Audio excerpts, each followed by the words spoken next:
inquérito que investiga a morte de Jamir Lourenço de Araújo, de 55 anos, foi concluído pela Polícia Civil. Ele foi encontrado morto dentro desta casa, onde morava na rua Pedro Celestino Correio da Costa, no bairro Lagoa, em Itaporã, no dia 27 de julho. Jamir estava sem roupas, com uma lesão na cabeça e sinais de queimaduras pelo corpo. O homem de 59 anos, suspeito pelo assassinato, foi preso em flagrante. Ele mora em uma casa nos fundos do mesmo terreno que a vítima e não teve o nome divulgado. À polícia, o acusado alegou que no dia da morte estava com Jamir, mas saiu para comprar cigarros e quando voltou a vítima já estava pegando fogo. No entanto, durante as investigações foram ouvidas testemunhas que relataram que o suspeito chegou a confessar o crime. O homem foi preso acusado de homicídio doloso quando há intenção de matar. O inquérito policial foi encaminhado ao Poder Judiciário e o suspeito continua detido à disposição da Justiça. O crime aconteceu na segunda-feira, envolvendo 4 adolescentes. Em nota, a DRACO, o Departamento de Repreensão à Corrupção e ao Crime Organizado, 2 garotos foram apreendidos no assentamento onde o crime aconteceu. E o menino que atirou contra o idoso foi pego em Campo Grande, para onde fugiu com uma criança de 11 anos, que dizia ser namorada. Os meninos de 16 e 17 anos confessaram que haviam roubado a caminhonete, uma motocicleta, um revólver e que também teriam efetuado disparos de arma de fogo contra a vítima, que morreu no local. Na casa de um deles foi recuperada a motocicleta e os outros pertences pessoais da vítima. O quarto suspeito, de 13 anos, continua foragido. Também ainda não foi localizado o corpo de Luiz, que, segundo os adolescentes, foi atirado no rio Amambaí. O Corpo de Bombeiros ainda procura pelo corpo de Luiz. Uma equipe com 3 militares estão fazendo as buscas às margens do rio e também juntamente com os mergulhadores. O tio de um deles, inclusive, foi baleado depois de partir para cima dos policiais com um facão, tentando impedir a apreensão do sobrinho. Ao fim, além dos 3 adolescentes apreendidos em flagrante, foram recuperados pela Polícia Civil os 2 veículos subtraídos, vários objetos pessoais e apreendidas 2 armas de fogo, um revólver calibre 38 e uma espingarda que teriam sido subtraídos da vítima. A criança de 11 anos foi deixada sob custódia do Conselho Tutelar para que fosse reintegrada à família. As diligências de investigação para a localização do outro adolescente que teria participado do fato permanecem aí a ser empreendidas pela Polícia Civil, bem como também todos os esforços estão sendo direcionados para a localização da vítima fatal. No auditório, servidores e acadêmicos da UEMS escutam atentos às orientações sobre a prevenção e enfrentamento ao assédio moral e sexual no ambiente universitário. Convidada pela UEMS para falar sobre a lei que institui em Mato Grosso do Sul Dia Estadual de Combate ao Assédio contra Mulheres no Ambiente de Trabalho, esta advogada, que é consultora de relacionamento e articulação, explica sobre a importância de se falar deste tema em ambiente acadêmico. Para a gente combater problemas, primeiro a gente tem que evidenciar que eles existem. Muitas vezes o assédio moral ele fica só no campo das ideias e nos cochichos dos corredores.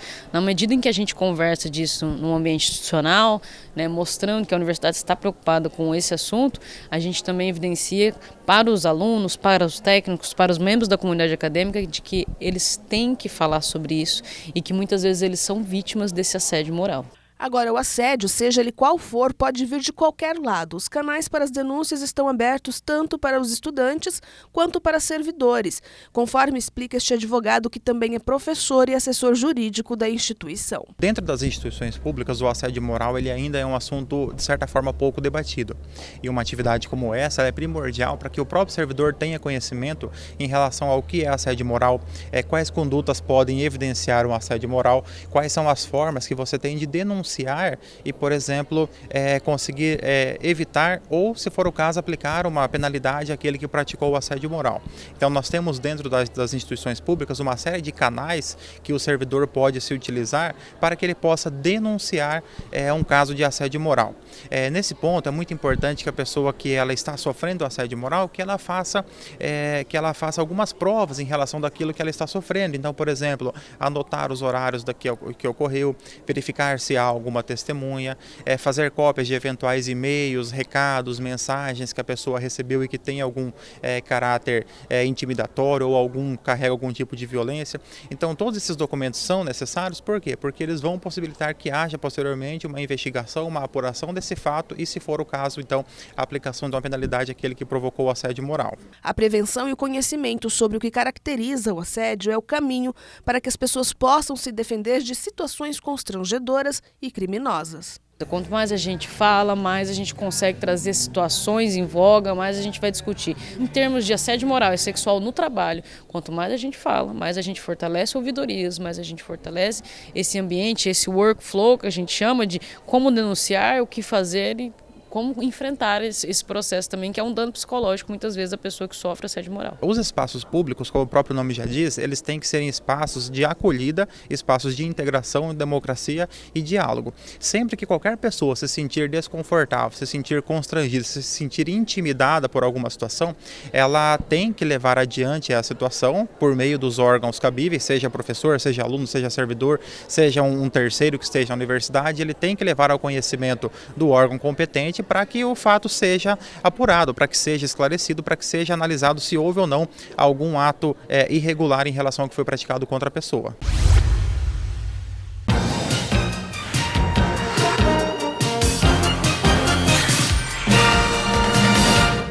R$ 360 novas urnas que serão usadas este ano pela 18ª Zona Eleitoral chegaram ao cartório, que abrange parte dos locais de votação de Dourados e todos de Douradina. Também vieram novas cabines de votação.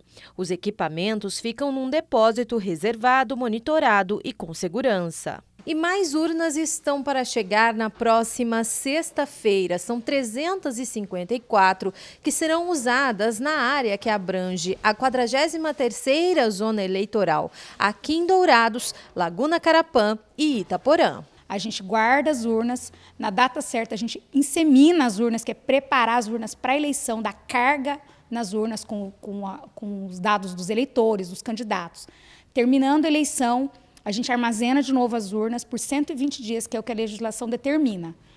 Após esse período, a gente aguarda a instrução do tribunal se a gente devolve as urnas ou se a gente continua armazenando elas aqui. No Mato Grosso do Sul, além de Dourados e cidades da região que estão nas mesmas zonas eleitorais, as urnas novas serão utilizadas em Fátima do Sul, Campo Grande e Sidrolândia. Os equipamentos com tecnologia mais moderna são do modelo 2020 e serão usados pela primeira vez em um pleito.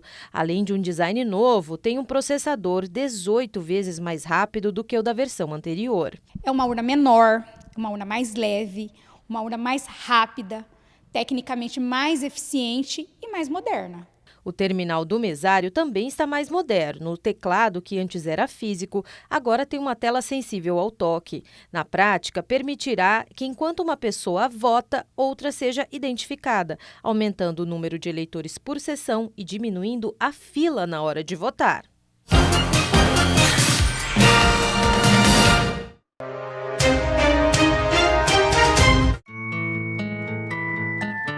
Eu fui pai muito cedo, eu fui pai com 18 anos de idade. Para mim foi um choque, porque eu não tinha nem terminado de aprender a ser filho ainda e já tive que passar de estágio e passar a ser pai. O que meu pai trouxe para mim de retidão de caráter, eu tentei levar para os meus filhos e penso que eu consegui pelo que eles são hoje, 2 filhos maravilhosos, consegui levar para eles que essa retidão de caráter é importante de uma forma melhorada.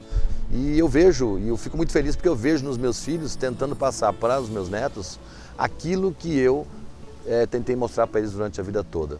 Sobretudo quando se trata em aprender com os erros dos outros, né? Uma coisa que eu levei muito para meus filhos junto com essa história da retidão de caráter foi que eles aprendessem com os erros que eu cometi, para que amenizasse um pouco o caminho deles, para que encurtasse esse caminho. Acho que isso é uma função de pai.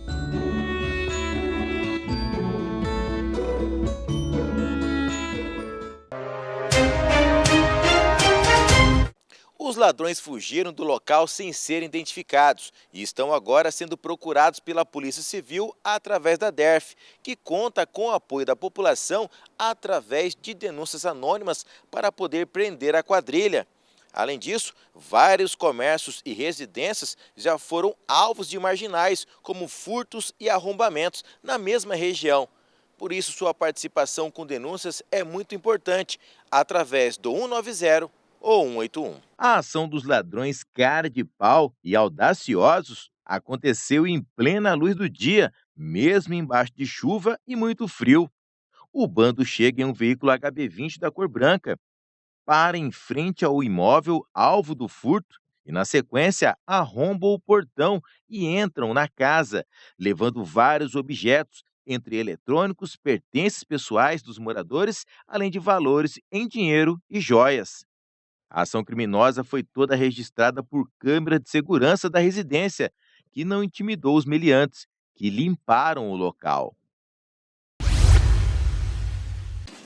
A maionese voltou para a prateleira. É que a Antônia foi com o dinheiro contado para o mercado. Eu tô com R$40 no cartão, se não der, fica. Pronto. R$ 36,33 dentro do que a senhora estava programando. Sim, sim. Se tivesse a maionese no carrinho, não ia dar para passar, né? Não ia, não. A senhora substituiu a carne pela salsicha. Se fosse meio quilo de carne ali, por exemplo, não ia dar? Não, absolutamente não. Cortar é a palavra da vez. Diminui foi tudo, eu não como mais carne de boi. Leite caro, muito caro, eu vou em outros mercados. A inflação diminuiu o poder de compra do brasileiro e não foi só nos supermercados. Por isso, conhecer a sua inflação pessoal pode ser um bom caminho para entender onde os gastos estão exagerados. Tem gente que viu disparar o valor deixado em postos de combustíveis, porque precisa do carro. Outros passaram a deixar uma parte maior do salário na farmácia. Tem quem gastou bem mais nas refeições fora de casa e quem se deu conta de que a fatura do cartão estava cheia demais de entregas de comida ou corridas por aplicativo. Para saber onde o dinheiro está escapando, é preciso fazer uma tabela simples. Se eu gastava 1.000, agora eu gasto 1.400, eu tive 40% de inflação. Está na hora de tomar decisões, está na hora de reduzir o custo de vida. Para que eu possa fazer isso, eu preciso começar a fazer uma análise, ou seja, uma boa faxina financeira, olhando cada item.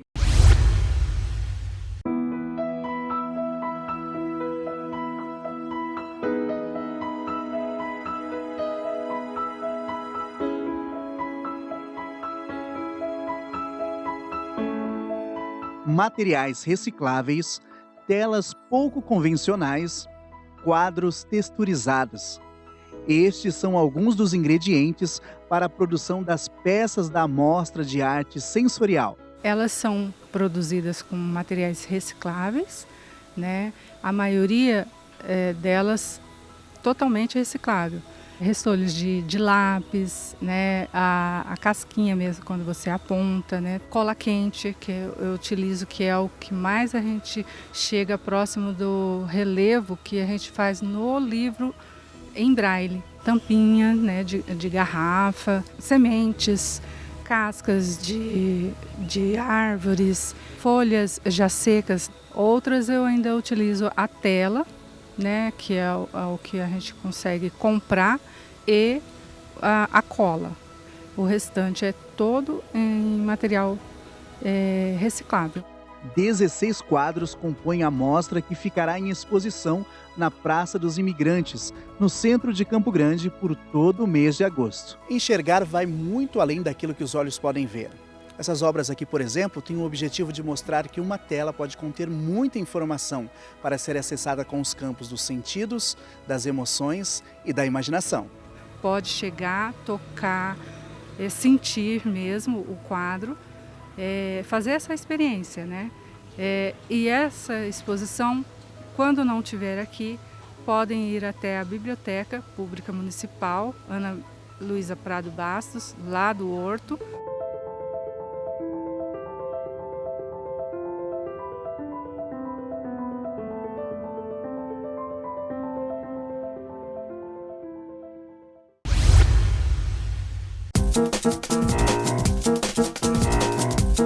Pular da cama cedo. Tchucu. Missão difícil na casa da Fernanda, às 6h30 da manhã.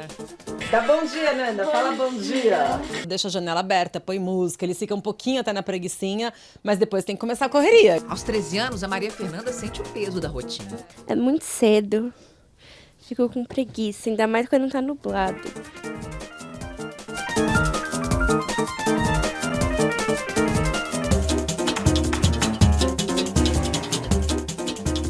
Agora imagina só toda essa movimentação um pouquinho mais tarde. O sol mais alto, o dia mais claro, 1 hora mais de sono. Será que faz diferença? Pesquisadores de 2 universidades brasileiras acompanharam 48 estudantes no Paraná com idades entre 15 e 18 anos. Na primeira semana, eles foram para a escola no horário habitual, 7h30 da manhã. Na semana seguinte, o horário mudou para 8h30. O resultado mostrou que com a nova rotina houve uma redução na sonolência, melhora da atenção. Além disso, houve redução nos níveis de estresse e até em sintomas de depressão, com impacto direto no desempenho escolar. Então nós temos razões biológicas associadas à puberdade e razões associadas ao desenvolvimento psicossocial do adolescente, que faz com que ele durma um pouquinho mais tarde e precise atrasar o horário de acordar. Nesta escola em São Paulo, em 2018, o horário de entrada dos alunos a partir do 6º ano do ensino fundamental passou de 7h20 para 8 horas. E deu certo. A gente preparou a máquina, né, o corpo, para que eles pudessem aprender com mais facilidade. Ajudou bastante mesmo. No humor, você conversar com alguém, você já está mais atento ali, você já está com o cérebro realmente ativo.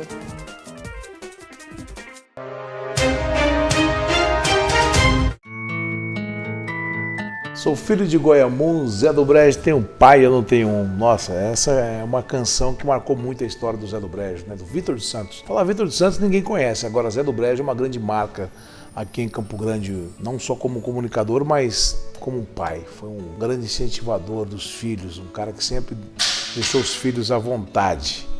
Sempre deixou os filhos à vontade. E eu acabei percorrendo o mesmo caminho do meu pai, com os mesmos ensinamentos. Meu pai sempre foi um cara muito companheiro em tudo que ele fazia. E eu tento passar isso para os meus filhos. Eu, como pai também, eu tenho por obrigação de deixar o mesmo legado que meu pai me deixou. O legado de ser uma pessoa bacana, de minimamente tratar bem as pessoas. Acho que quando a gente consegue isso em nossas vidas, a gente consegue ter bons resultados em tudo, né?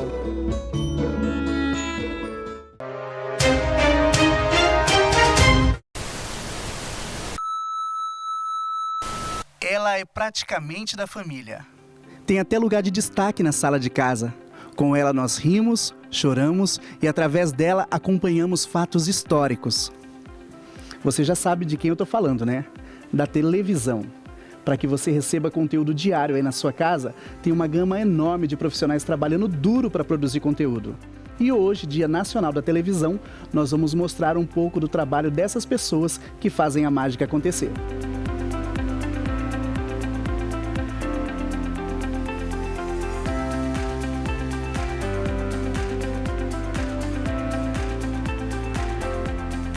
Eu sou responsável pelo departamento operacional, que engloba cinegrafistas, editores, operadores de controle mestre, operadores de áudio. Então toda a parte operacional que os jornalistas fazem as matérias, os apresentadores apresentam os programas e a gente está ali por trás para dar todo o suporte. Você já ouviu falar na sigla OPEC? Significa Operações Comerciais. Com 40 anos de experiência no ramo, Jandira é a autoridade no assunto. A OPEC é quando você está assistindo televisão, para quem não sabe, é quando entra o break, entra os comerciais, né? Então, isso é o serviço que a OPEC faz. Só que a OPEC ela não trabalha sozinha. Então, para que entre esse break, saia esses clientes, tem o departamento que vende, né? São os nossos contatos comerciais. Aí tem o departamento que vai verificar esse contrato que foi vendido, vai lançar no sistema. Depois disso pronto, eu entro nesse contrato, vou fazer o mapa de acordo com o que foi vendido, de acordo com o que o pessoal do comercial vendeu. e de acordo com o contrato. Então eu vou distribuir esses comerciais. Distribuir, conferir e pesquisar são algumas das atribuições do produtor, que faz tudo isso enquanto corre contra o relógio. Principalmente no ao vivo, né, que a gente, como o programa Os Donos da Bola é um programa ao vivo e diário, nós também temos aquela questão de pesquisa, saber sobre os nossos atletas, saber sobre os campeonatos, principalmente o regional, né, que a gente trabalha bastante para que a gente tenha esse regional, não só o conteúdo de fora que todo mundo gosta, né? Pauta discutida, alinhada, material gravado.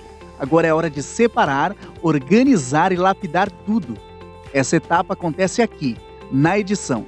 Chega o material da rua, eu puxo tudo, eu primeiro dou uma olhada nas imagens completas. Primeiro eu olho de ponta a ponta o que tem, para me saber. Quando você citar aquela imagem, eu já sei onde que está.